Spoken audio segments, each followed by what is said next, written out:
So when we advertised this in the Sierra Club newsletter, we said it was going to be called What's Happening to Our Public Lands. But the more I thought about it, it's really the attack on our public lands. And I want to make clear what I'm talking about tonight. It does deal with public lands. There are a lot of really important issues that I hope the Manatee Sarasota group is engaged with. But you can see a list there of things I will not be talking about tonight. I'm really going to focus on public lands. Now, we have two basic ways to protect what's left of natural Florida. And the first is a regulatory approach where we pass laws for the health, safety, and welfare of the public that govern what can be done where. And those of you who have been involved in the 2050 efforts and others know that that hasn't been working very well for us lately. And the other is actually acquiring the land, or at least the development rights, to protect those values.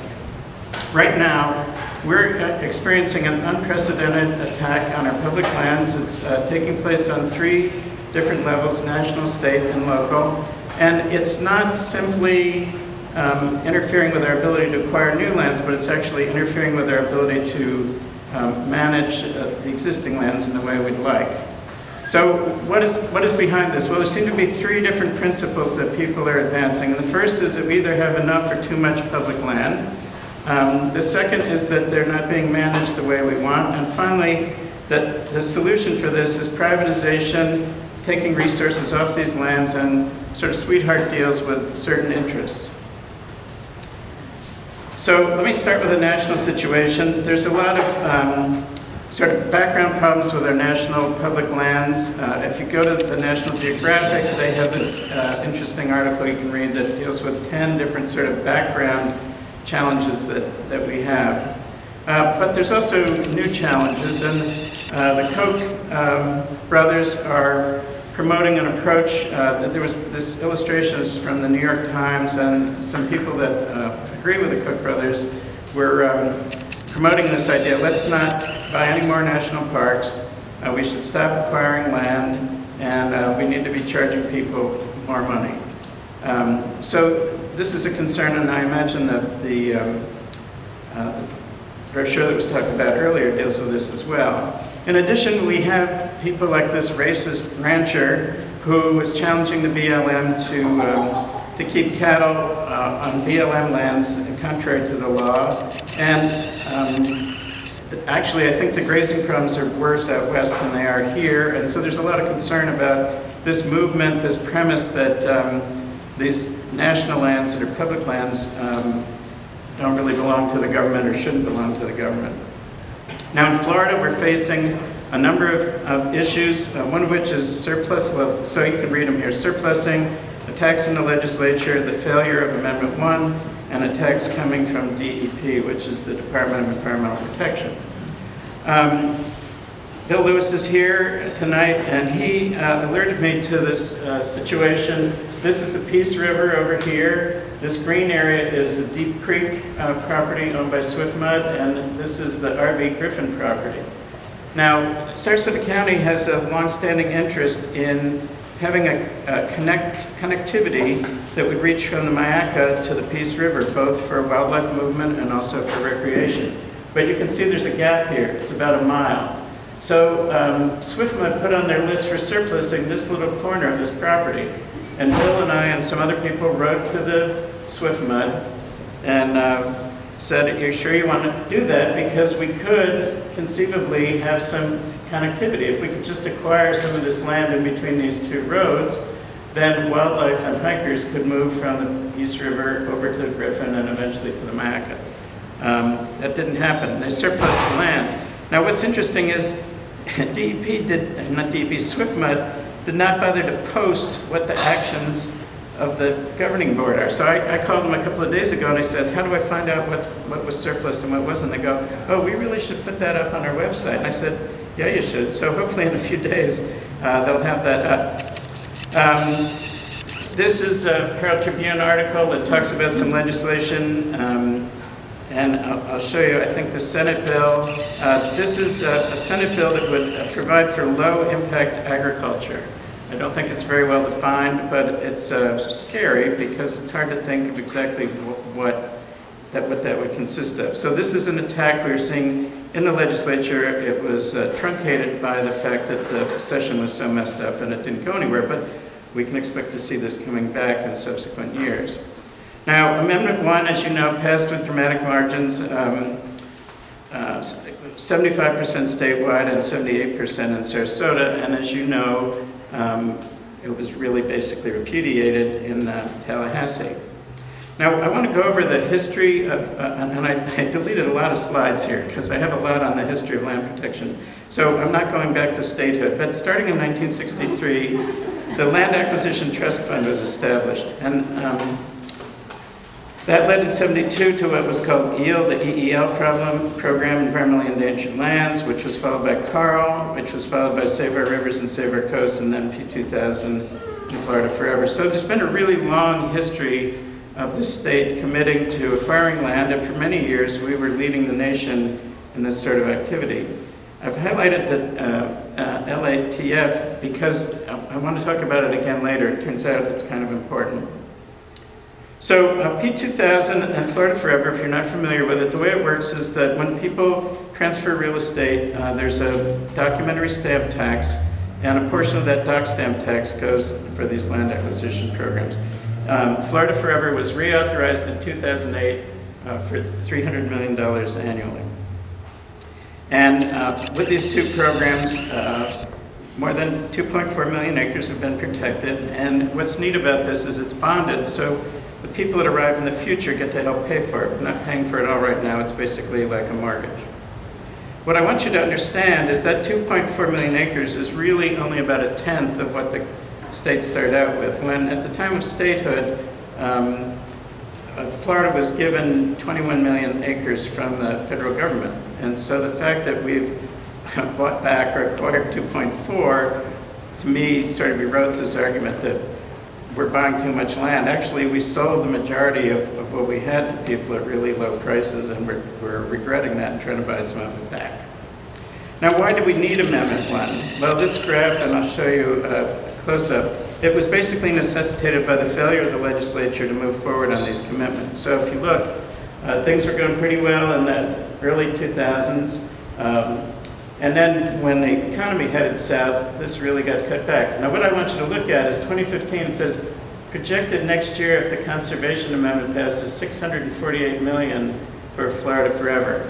So this is from DEP and the State Financial Impact Estimating Conference. So that's what people were talking about was going to happen when Amendment 1 passed. There was going to be $648 million available. So how much money are we talking about? In fiscal year 2013 and 14, in Sarasota County, 1/3, this is not all of the doc stamp money, 1/3 of the doc stamp money in Sarasota County was $17 million, and in Manatee County it was $11 million. So as long as there's a churning and sale of real estate property, we can expect this level of money to be coming in each year. It's really quite a bit of money, and we should be telling our legislators that when they go up to Tallahassee, some of this money needs to be coming back to Sarasota. So one of the things we heard from the legislature was that management was an issue and we weren't managing the property. But one thing I tried to bring up in an editorial that was in the Herald Tribune is that the three properties that the Conservation Foundation of the Gulf Coast was promoting, the Carlton Rancher, which is adjacent to Myakka State Park, Sheps Island, and the McCall Rancher, Orange Hammock. These were all to be conservation easements. So we would buy the development rights, but the landowners would continue to manage them, continue to pay taxes on them, etc. So this idea that the acquisitions that we were talking about were going to be this big new management burden certainly weren't the case in this area. And this is a Twitter exchange I had with Paula Dockery. The governor pushed through a big tax cut at the same time they were backing money out of Florida Forever. So I suggested, are we really paying for the tax cut with Florida Forever money? And Paula Dockery, who's a great Republican, said, yeah, pretty much so. So something that people like to discuss is how could it possibly be that Amendment 1 passes with 75% of the voters, and yet the elected officials in Tallahassee ignore that? In 2014, Republicans were about 35% of the electorate, but they control both the governor's veto pen and both houses in Tallahassee. And they're in safe seats that resulted from gerrymandering when the Republicans controlled the redistricting process. So the Republicans in these districts, they don't worry about what Democrats or independents want. They worry about what the most active and likely to vote Republican primary voters are interested in. So if you do the math, if only 18% of the electorate were GOP primary voters and they didn't think we should be buying more land, that would determine who was getting elected and controlling the legislature. And that's part of the explanation as to why people continue to ignore what 75% of us think, because they really only have to answer to a much smaller minority due to gerrymandering. So the state is in the process of implementing a new multiple use initiative. We have a new interim secretary of DEP named John Steverson. He started in January, and he's working for a governor with a 39% approval rating. These guys want to move forward with this idea that the state park should be self-supporting, and they're willing to consider just about anything. And I've been suggesting that there's a lot of phosphate under Myakka River State Park, and if they would just mine about an acre a year, they could bring in a lot of money. So they're probably thinking about that. But cell phone towers, cattle timbering, well fields, saw palmetto berries, alligator eggs, I mean, there are all sorts of ideas that are being floated for how to generate more money from the state parks, not by improving the experience of visitors to the state park, but by extracting resources from the state parks. Now, this graph, I tried to sort of zero everything here. So if you look, this shaded portion is Rick Scott's administration. And the number of acres that the Department of Division of Recreation Parks is being asked to manage has been increasing. This isn't necessarily due to acquisition, it's due to transferring some trails sites, but at any rate, they have more land to manage. And this is the number of park system employees, and it's continuing to drop. I just got this data today. This is for the state. In 08-09, so right here where we're starting from, there were 21.4 million park visitors, and in 13-14 here, there were 27 million. So we have fewer employees, more land to manage, and more visitors attending the park. So we've been asking our park people to do more with less for so long that soon they're going to have to do everything with nothing, and that's not going to work. Here's the data for both Myakka River State Park and all the Florida State Parks. So if you look back here in 2004, about 2,600 visitors at Myakka Park, and last year 432,000. So we're weakening our state parks by not supporting them. You know, you keep hearing we should be running government more like business. If we had this increased volume in an auto sales place, we'd be hiring more salesmen, but instead they're cutting back and sort of deliberately weakening our system. So here's John Steverson has this guest column. As added benefit, parks generate revenue from timber sales, which return to the trust fund. Yeah. The problem is that that trust fund is controlled by the legislature, and they have not been releasing funds to Myakka River State Park. So in theory, this is really elegant. You get rid of North Florida /pine that was planted, you sell it and make money, it goes into a trust fund, and then the park can buy equipment with it. But that hasn't been happening.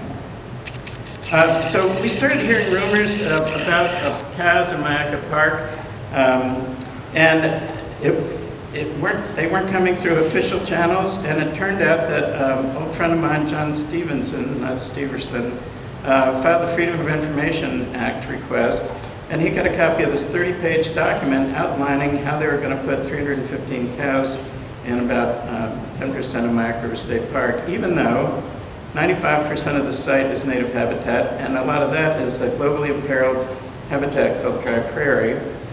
And there's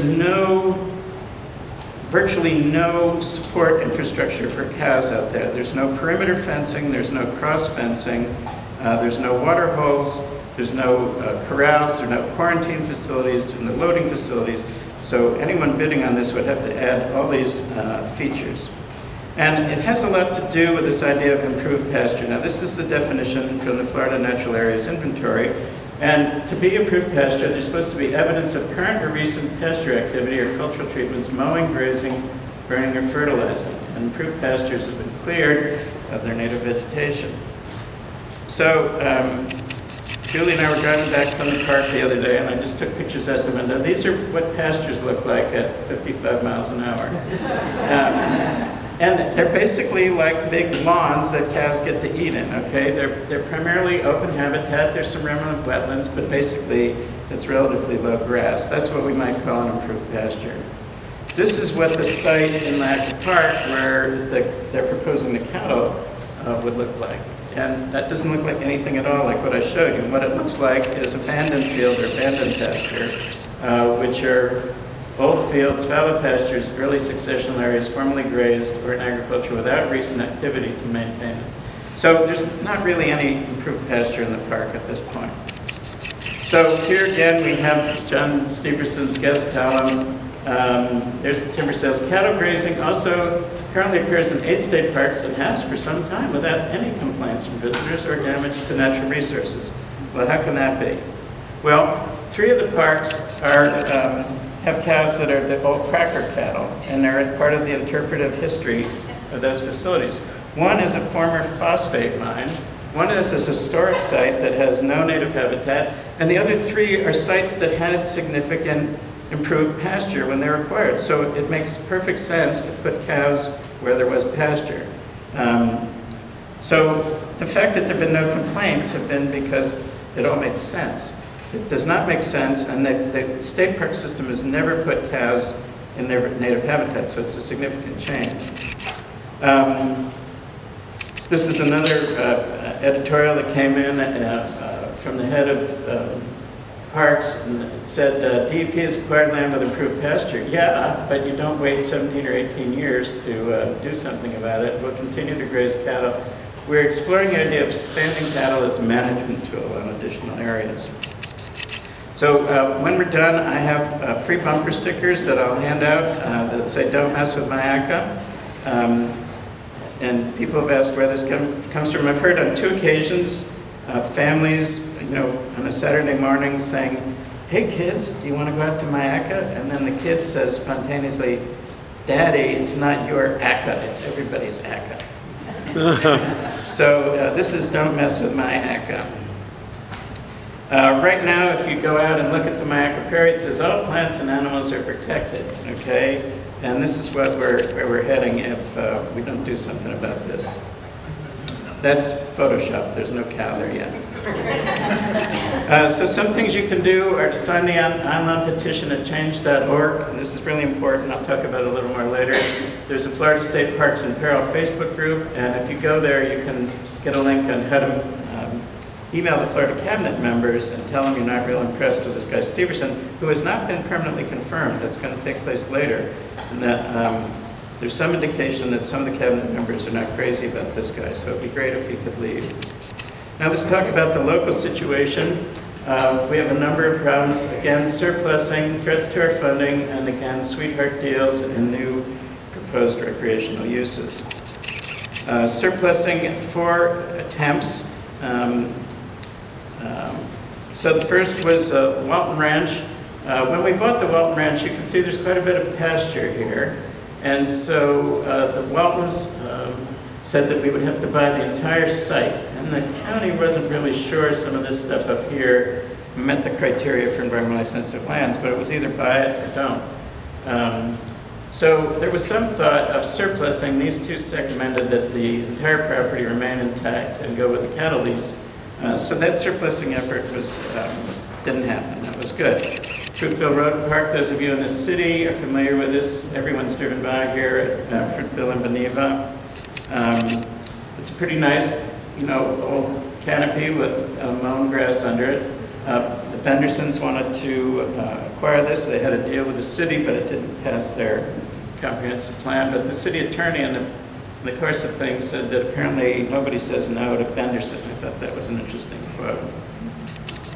Pine Island up in Manatee County. This was going to be surplus by Swiftmud, and fortunately, they're going to transfer it either to Manatee County or some other entity, but it's not going to be surplus to be transferred.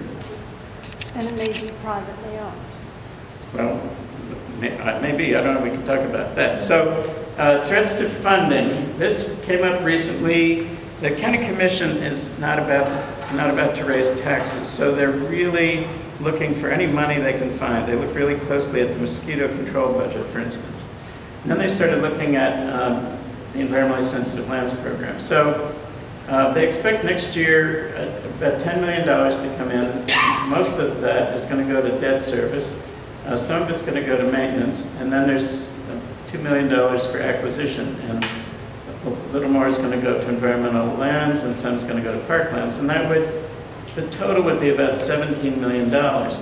Somehow, and we don't know exactly how, at least 3 people deliberately conveyed to the county commission that we weren't likely to need this amount of money, that there weren't going to be acquisitions that would account for that. And so what they could do is sort of, instead of levying the full $250,000 for environmentally sensitive lands, they'd only levy part of it for environmentally sensitive lands, and then they could take the remaining capacity and use that for other projects. Now, all of these things here are great environmental, recreational type things, but they were not part of what the public voted on when they voted for the environmentally sensitive lands program.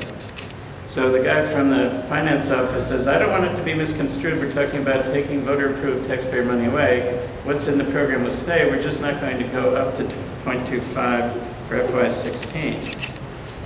We got a great, there was an article in the Herald Tribune, and we know that from the referendum, nearly 121,000 Sarasota residents have said that there should be more land acquisition. And we got a good editorial from the Herald Tribune. And then, they said this should be measured century by century, and basically affirmed that we should be continuing to buy land. So what's going on is that they're proposing to take money that was approved for a particular program and then redirect that to other projects that weren't approved. And so that's basically what the legislature has been doing or proposing to do with Amendment 1. The county commission did not have the backbone to raise taxes on their own. We had this referendum where the citizens said they wanted to raise money, and now the county would like to take some of that capacity that's voter authorized and spend it on other projects. So we did pass a motion on the Environmental Sensitive Land Oversight Committee saying that we thought we could spend 17 to 20 million, but I don't think that's going to be enough to persuade the county, so you might want to get involved in this. Now, we have this new concept, I don't know what they're calling it internally, but it's sort of taking our natural lands and sort of zoning or giving different parts of it to different people through these sweetheart deals. So on the Pinelands was owned for 30 years by the county. No one could park a car and walk around there for some unknown reason. And then we started seeing these proposals emerge. So first in July of last year, there was a proposal to allow water skiing on this lake. Now, the reason for that is that Lakewood Ranch had pits that they'd been allowing people to water ski on, and those pits were going to become residential lakes for development, and they were going to boot the water skiers out. So they were looking for a new place to water ski. This, fortunately, did not move forward. There were 85 members in this group, and they wanted to be given use of this lake, and it was thwarted because the county's working on a restoration project to keep Cowpen Slough water from going into Donna Bay, and that this is a component of that. Then we had this fiasco, and I must have 20 of these slides, so I'm only going to show you a few, and if I just get disgusted, I may zoom through them. But here's Knights Trail Park. They wanted to expand the sporting clays up into this area, and this is a gopher tortoise mitigation on one side. Here's 75, Oscar Shear's over here somewhere. If we were ever going to have a connection from Oscar Shear across the interstate, this would be the likely place to do it, and they want to put this operation in here. Now, It violated 5 requirements of the comprehensive plan. It was contrary to the county land management master plan and the Pinelands Reserve Management Plan, and there was no discussion of what to do with the lead, even though they were required to get into that. In the management plan, it says recreational uses on the Walton Tract, which is Pinelands Reserve, shall be limited activities that are ecologically benign, non-consumptive, and resource-based. So it put the county in a position of arguing that leaving a lot of lead shot around was ecologically benign. And here's that language again. It's really fascinating. They reorganized the departments, but the 5,256 acres that were in the Pinelands that were supposed to move over, they got lost. And the table that's supposed to show all the county-owned and operated parks didn't show the Pinelands Reserve. So that was just one problem with what they were proposing. They had one table that showed that Pinelands wasn't conservation land, and they relied on that one table despite having numerous other documents. And Maynard, who's here, Maynard Hiss is here, he's taught me that when there's a discrepancy in the comprehensive plan between what's written as text and what appears as a graphic or a table or a chart, the text is supposed to take precedence over the table or illustration. So that didn't happen. Just again, lots of language establishing that these were conservation lands. They didn't address habitat connectivity, which they're required to do by So enough of that. So now we come to the Walton Ranch, and there are 2 separate issues on the Walton Ranch. One is, should hunting be allowed on the county parks and preserves? And then the second is, should any organization be given exclusive or near exclusive use of environmentally sensitive lands purchased with voter-approved dollars? So to review here, is hunting currently allowed in parks and preserves? No.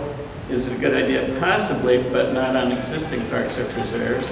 What would have to change? Chapter 54, Section 87, which deals with the environmentally sensitive lands, and this Chapter 90, Section 33. And then how would we determine who would be allowed to hunt? And we don't really know. In some places, one approach would be to say we've got so much land and hunting groups can bid on it. There could be a lottery, but that's undecided. So here's what it says in 5487. And you've seen this language before. Uses of the environmentally sensitive lands protected pursuant to this article will be limited to those activities that are ecologically benign, non-consumptive, and resource-based. So on April 22nd, the Board of County Commissioners was updated about the request for this hunting, and at least one commissioner disputed a staff finding that hunting was consumptive use. And their logic was, we're burning these lands, we're trapping hogs, and we're allowing cattle to graze on these properties. Those all are consuming something. The fire's consuming trees, that we're consuming hogs, and cattle are consuming grass. How can you argue that hunting is different than these admittedly consumptive activities? Was it Robinson? It was. So we're entering this sort of Humpty Dumpty zone where the commission gets to define what the words mean and not based on what the dictionary or common sense thinks.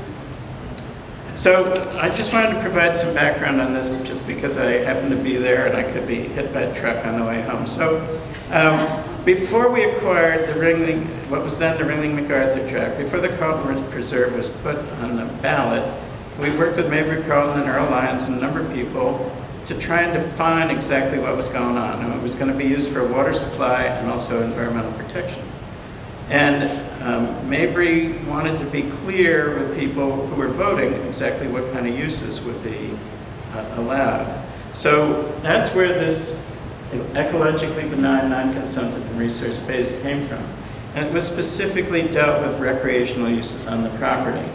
Now, when we acquired the Pinelands, the same language appeared, and as you saw earlier, when we implemented the Environmentally Sensitive Lands Program, the same language moved over. Unfortunately, when we did the Environmentally Sensitive Lands language, this word recreational was dropped out. But it's clear from the legislative history that it was meant to refer to recreation.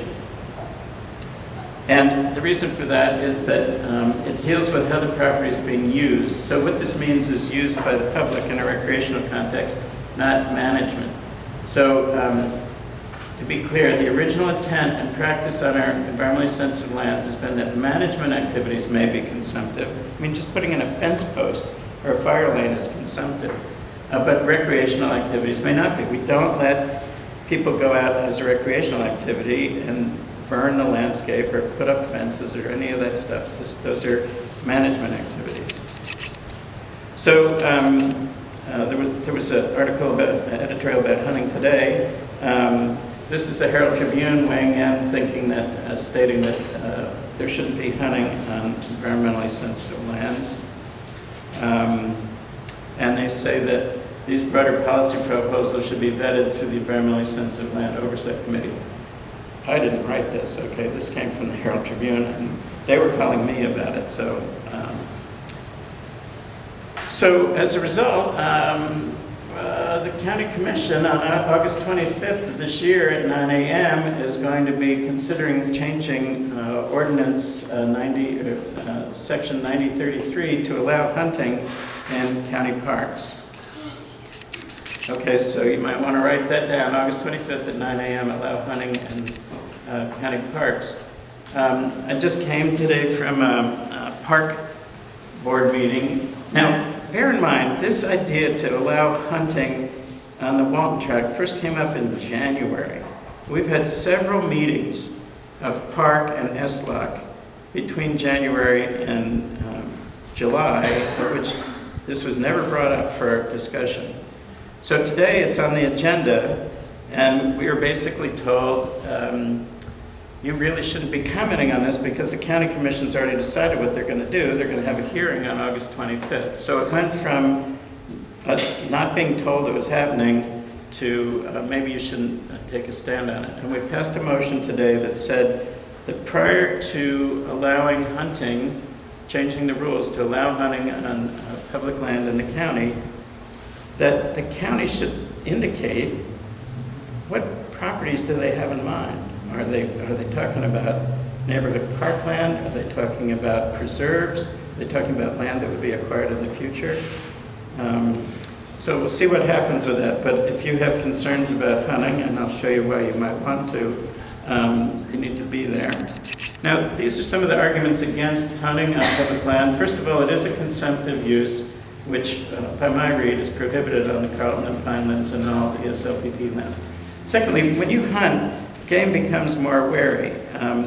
If people were shooting at, say, a Myakka Park on the Carlton Reserve, that would reduce the number of deers or turkey that other people saw. You can only shoot an animal once. Well, I guess you can shoot it multiple times, but the point is, once you take it off the property, it's not there for anyone to see. There are probably deer in Myakka Park that have been seen by, the same deer has probably been seen by thousands of people. When you take that animal out, it's no longer available.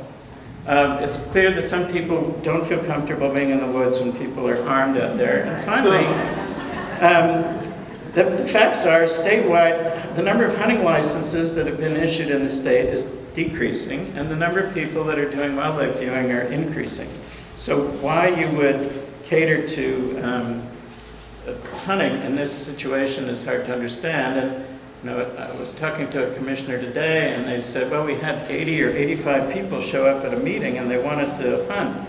And I said, well, let me get this straight. We have 1,000 people that want backyard chickens, and nothing is happening on that. But when 80 people show up and want to hunt, then it's a priority. So now, I was told by a county commissioner this morning that this proposal for hunting on the top 2 sections of the Walton Ranch has been withdrawn, that it's not happening. I haven't seen it in writing, but if so, this is great news. So just keep that in mind. So there was a proposal, not these 2 sections, but these 2 sections. A private group that's not incorporated in the state of Florida wanted permission to get 2 square miles of land, 1/3 of the Walton Ranch, for their exclusive use. So the 6 sections cost $22 million. So 2 sections are about $7.3. The cost was split with Swiftmud. So Sarasota taxpayers paid $3.6 million for these 2 sections, and they were going to give it to this group for 20 years for no money. And leave it with lots of lead. Well, some lead. So the proposal boils down to giving away a minimum of $3.6 million worth of preserve for free for 20 years for use that's currently prohibited by 2 policies. So is that where there's cattle? Yes, part of it would include the cattle lease area. So we did pass a motion at SLOC saying that we do not recommend granting exclusive or near exclusive use of lands acquired with ESLPP lens. So it's not just hunting. It would be anybody if they wanted to start a nudist colony or something else. In this case, 2 sections of Walton Ranch. And that passed, and that went to the county commission. But again, just because SLOC says so doesn't mean that's what the commission is going to do. Now, let me give you a little background on this. On March 18th, the county held what they called a stakeholders meeting. And I love this sentence. The purpose of this initial due diligence is to avoid encountering unseen obstacles late in the project development as occurred with other recent projects. So what they're saying is we need to figure out if there's a fatal flaw in this idea before we spend a lot more time on it.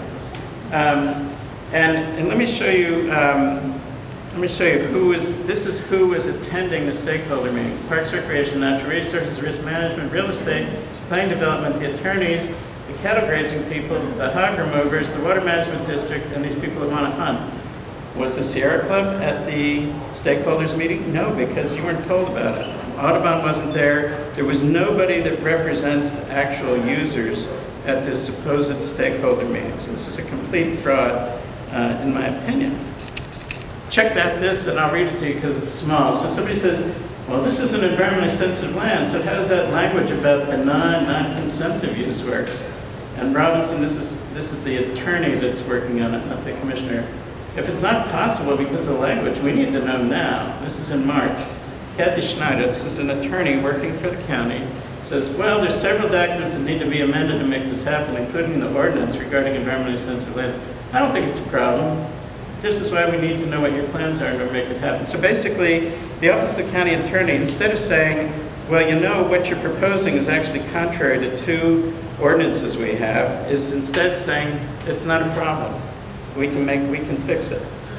And this is the attitude that's prevailing in the county right now, not because these are irresponsible public servants, but because basically a lot of the staff are terrorized and they want to keep their jobs. I had someone approach me today that said, as a county staff person, said, I would like to attend your meeting tonight, but it's really not a good idea for me to be seen there.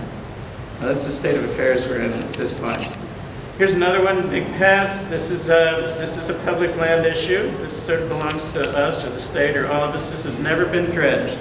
Okay, we're looking at a situation where something that we've done like a dozen times, which is finding sand elsewhere, is viewed as less feasible or realistic than doing something that's never been done before. And I just wanted to show you one set of images here. This is South Lido on February 2nd, 1948. And what I did is I traced where all the vegetation is. I came out here, even out to this really faint sea oats out here. I traced all the vegetation. And then I superimposed that on a current image. So everything that's white here is where there was vegetation. This is Brushy Bayou, the lagoon that people paddle into. And everything you see out here was either open sandy beach or underwater in 1948. Now the way the law works, if land accretes to your property slowly, it accrues to the upland owner. So all of this part of South Lido Park accrued to the upland owner, which we eventually bought as a park. But all these units, every unit you see here, was built on land that in 1948 either was open sand or underwater. So when these people here, when they're in their 60s, they're living in units that were underwater when they were born. And I just think they should know that. This is one of my pet projects. This is also a public land issue. These are the Palm Avenue 26. These were all these palms were slated for removal. I think we have a solution. I think they're all going to stay. 2 will be dug up, or 3 will be dug up and replanted on site if the city commission agrees. But let me just give you some of the background on these trees. Here's a picture in 1925 of those palm trees, and this is from 1911, and it talks about when these trees were planted on Palm Avenue. So these trees, some of these trees have been there since 1911. The city never bothered to do any research about how old they were or their history. They were all just going to be chopped up and taken out to the landfill. So now let me get to the good news. Who recognizes this man, aside from Julie? What? The sheriff. No? Anyone? What? Carl Pope. Who said that? Very good. This is Carl Pope. He was the executive director of the Sierra Club. And I had the pleasure, he flew into Tampa. He needed to get to Fort Myers for some meeting, and a reporter was going to interview him on the drive from Tampa to Fort Myers. And Julie and I had just gotten a Prius, and so I had the honor of driving Carl Pope from Tampa to Fort Myers. And so I'm driving, and the reporter's in the back seat asking Carl Pope these questions. And he said to Carl Pope, "What is the biggest mistake that the environmental movement has made?" And Carl, without hesitating, said, "It's not involving the faith community. We completely screwed up. We should have had the religious community backing us up." So I think something we have to say is good news is that we now have the other part.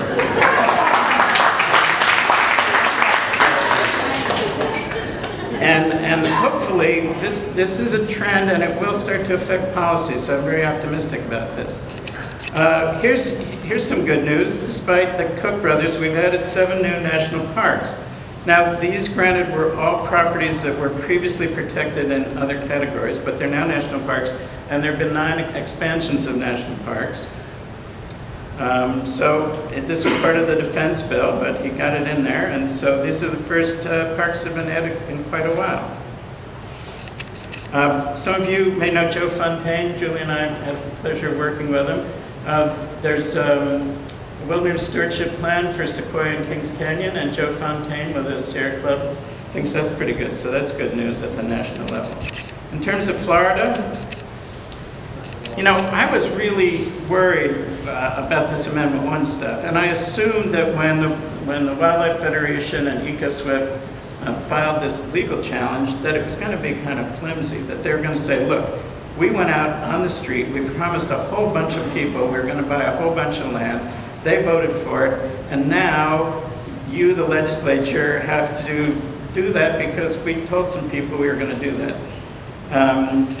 And so, according to the suit, they